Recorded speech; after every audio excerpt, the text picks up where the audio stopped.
So guys, if you have a heat pump, you know exactly how much it can cost to run it in the hottest parts of the summer, but there's some really simple ways that you can prevent it from causing your wallet to suffer so much. So I'm going to show you some really unique tricks on how to make sure your AC is running at its optimum, how to make sure there's no future problems, and how to take some of the stress off the unit itself. So I'm going to go step by step and show you everything I know about maintaining a heat pump. And I'm not an expert, I'm not an AC guy, but I have learned some tricks along the way living in this house for 25 years. And my heat pumps tend to last quite a long time. The heat pump I had in here was well over 20 years old when I had it replaced, and the AC guy told me why he believed it actually lasted so long. So I'll let you in on that secret as well. But let me get started with showing you step by step on how to do this process. Super simple, anybody can do it. So the first step in this process, we're going to cut the AC off on the computer part of the components on the inside. We're just going to shut that off to begin with, and there's a couple more places we need to do this. Now next we want to cut the breaker off going to the outside, so we're just going to flip that switch and we'll head back out to the unit itself. Now next we're going to pull the breaker on the outside, and sometimes these can be different types, but this is an older house so it has a little bit different. But we're going to pull the main breaker, and there you go. We have no power running to the system. That's critical in doing this entire process. And also you want to close this back to make sure you don't get any moisture inside of this while you're doing this work. Also, I would set your breaker itself aside so you can make sure no water gets on this as well. So next you're going to want to remove all these sheet metal screws. I use this particular screwdriver that's specifically made for this type of screw, and it's really easy to use. I'll put a link in the description if you don't have one of these, but you can store extra bits in the handle and it works great. So let me just show you real quick. And these screws can be taken off with a standard flathead screwdriver, but I just really enjoy being able to do it the easy way. And just make sure as you remove each one, make sure you put it somewhere. I would recommend a small plastic sandwich bag so you can place it out of the way and you don't lose these, because if you don't have some extras on hand, you can have a little vibration from the sheet metal if you haven't replaced the screw.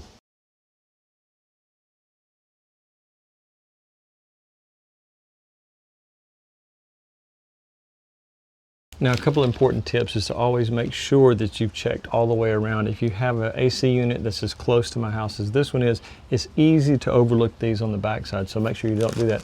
Once you have all the screws removed, put them in a Ziploc bag, because it is so easy to brush your foot across the area and you knock the screws into a grass or soil area and you've lost about half of your screws and you have to spend an hour searching for them if you don't have some backup. So the Ziploc bag will save you a lot of time if you do that. Now when you go to lift this top off, you want to do it very gently, because this fan that runs on the system is actually connected by wires to the main system. So your top, depending on the brand you have, may be a little different than this, but you just want to carefully lift and do it slowly, but make sure your gloves are on, because this can have sharp edges around there. And just carefully go around and just slowly lift each corner. If you can't get it lifted, it may mean there's a little bit of rust buildup, or it could mean there's another screw still in place. Now, depending on the model of the AC and the size of the unit you have, these fans can be quite a bit heavy in some of the larger units. So just do this carefully. If you have to have two people to do this, you want to lean it back, but be very careful on these aluminum fins, because it takes the slightest amount of pressure to bend them out of shape.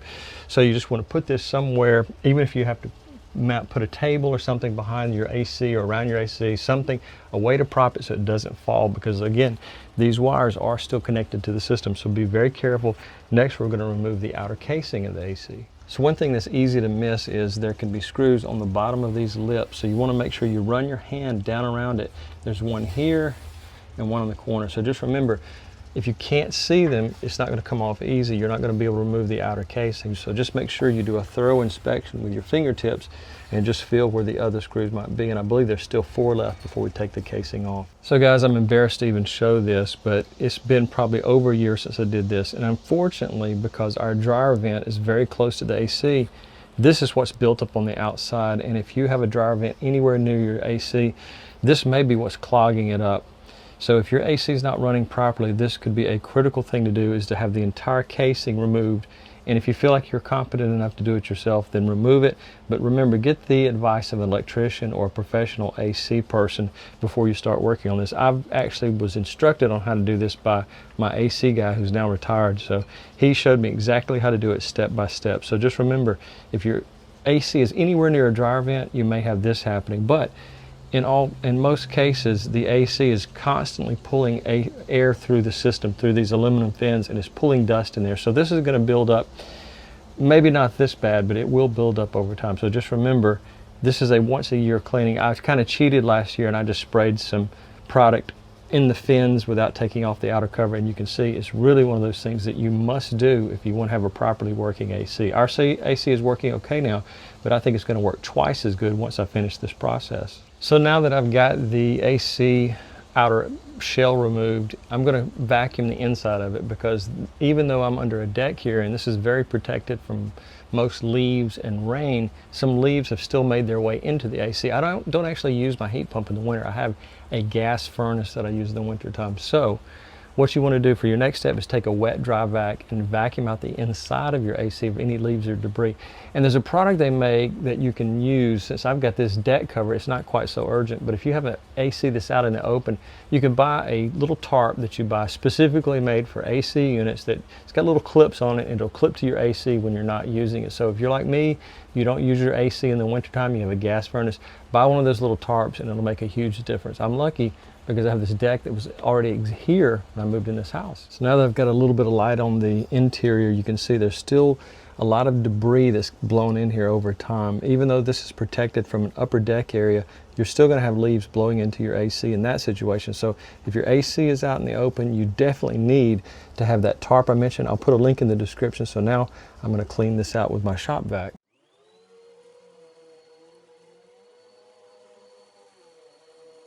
Now most of these heat pumps, there's drain ports, and I'll try to point to it where you can see it. There's one here, and then there's two on the opposite side. Your unit may have more or less, but you want to make sure that you have something like this that you can put in the drain port and clean it out and make sure that it drains properly, because if your AC is exposed to rainwater, this area can fill up very quickly if your drain ports are clogged. So this is a half drain port. I've seen some that are a complete circle. So depending on the size of drain port, you can use something like this to clean it out.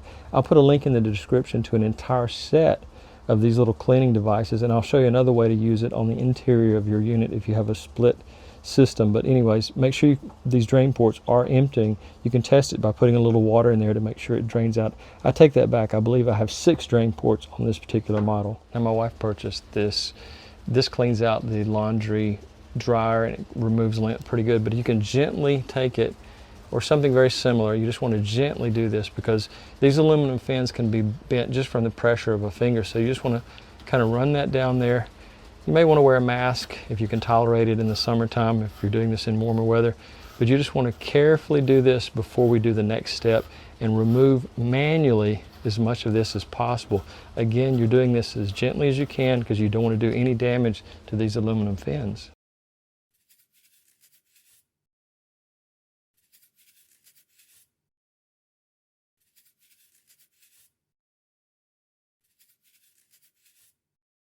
So I wanted to give you a close-up of the fins and show you there was no damage done by this lint remover. And these are specifically made for your electric dryers, but it works even better, I think, on your AC unit. So you can see there's no damage, no bending of the fins. So if you have a heavily coated, in my case, because of the dryer vent being so close to it, it just removes it very gently and doesn't bend the aluminum fins. So just make sure that you use something like this that's very soft, very pliable. This is probably less stiff than your average toothbrush, so you make sure you use something like this if it is heavily coated, as mine was. So this was about 20 to 30 minutes of work using the dryer lint remover and also a few other items. I used my shop vac to vacuum in cracks and crevices, and even a little small toothbrush to get into some cracks and crevices at the very base of the unit. So this is what happens if there's a dryer vent anywhere near your AC. It's going to, while your AC is running, it's going to just bring all of that right into the aluminum fins and cause this buildup. So just remember, yours may not be this bad, but if it is, it will make a huge difference. The next step, I'm going to use a leaf blower to get any of the loose dust out before we use our well-working product that I'll show you in just a sec.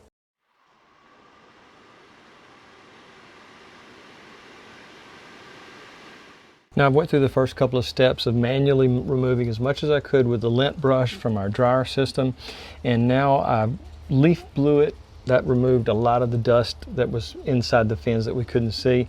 And a lot of people are going to ask me about using Cool Whip on my AC because of this. Now, this is actually a container that contains the screws I've removed and some of the other tools I'm using.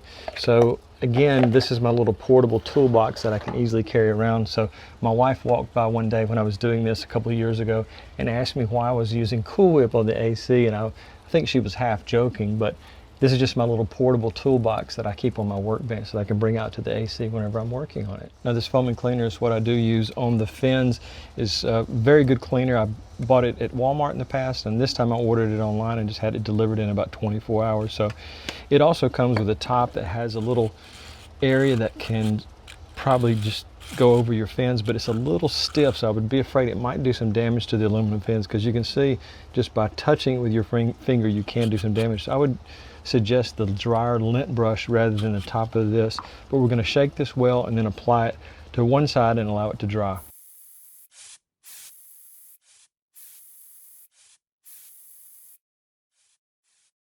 Now, the directions on the can says it's a no rinse product, but I want to make sure that I remove as much as I can off of it. So I'm going to give it a very light rinse, but I'm going to use a very special hose tip because you can damage your aluminum fins with a standard hose. So just make sure that you do exactly what I'm about to do.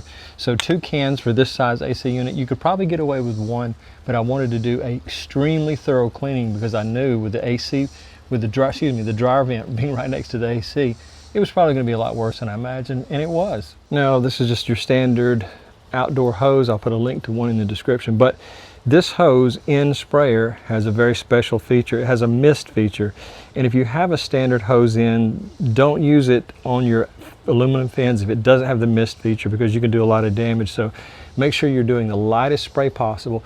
And I didn't mention this before, but we want to give it a solid 15 to 20 minutes to do its work by cleaning out all those aluminum fins. So remember, time it about 15 to 20 minutes, and then you can go on to the next step. So while I've got my heat pump completely cut off, I've been running this on the inside. This stays in the master bedroom window. This is a GE window unit that's kind of similar to a split system. It's very efficient, but I use this system to help boost the temperature drop in the house, because I don't want the heat pump outside to be working so hard, and when it's 100 degrees outside, this really helps. I've got one in the kitchen and then one in the bedroom, and these are super energy efficient.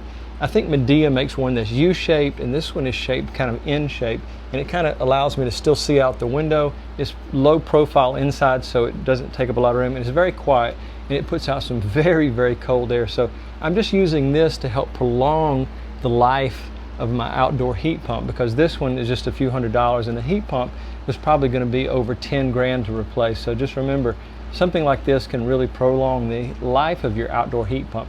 Also, I use these blackout curtains on the hottest days when we have above 95 degrees. I'll shut these as well as the 2-inch blinds, and that helps cut down any sunlight coming in. I haven't changed out the windows in this house yet, and it's really past due, so 2-pane, double-pane windows would really help cut down on the heat inside the house. But I'm doing everything I can rather than spending that huge amount of money on new windows. So a small unit like this can make a huge difference in the stress that your AC, your heat pump's going to be using in the hottest days of summer. So I'll put a link to one of these in the description. Again, this is made by GE. I'll also put a link to the Medea model, but that one takes up a little bit more window space, and this allows you to kind of sit it a little bit lower on the window so you can see out the window a little better. But both of them are great units. I've reviewed them, or I've watched many reviews about them, and I really love them. So this one was my preference because it allowed so much more window to be able to see outside. So guys, we waited a solid 15 minutes. There's a lot of runoff there, and I've got it on mist, so I'm going to gently spray this down all 4 sides. Remember, don't use a standard hose because you can damage these aluminum fins. We'll do that, and I'll just give you a few more tips. Now, when you go to put this fuse back in, you want to make sure that you can read on, because if you're putting it in upside down, this is kind of a state where it's in a consistent state of being off. So just make sure that you get it right side up and it's on. Carefully put it back in, and that's the first step of powering it back up. We'll power it back up inside, and then ultimately the control where it cuts the system on the interior. So everything is reassembled. We've got the casing back on, and I can tell you it is not easy. If you have this particular brand ream, And I imagine all ACs are like this, but it's a little bit difficult getting the casing back on. So it takes a lot of patience, and you're probably going to have a helper to help you get it back on. I was lucky enough to have one. So everything is back in place and we're ready to power it back up. So guys, I talk about everything home and garden and beyond. And so if you're interested in learning about things around your home or growing a vegetable garden or any type of garden, I hope you'll become a public subscriber. And if you have a question, I always put public subscribers to the front of the list. So if you do have a question or comment you want me to respond to, please become a public subscriber first, and I'll try to get back to you as quickly as possible. Have a great day.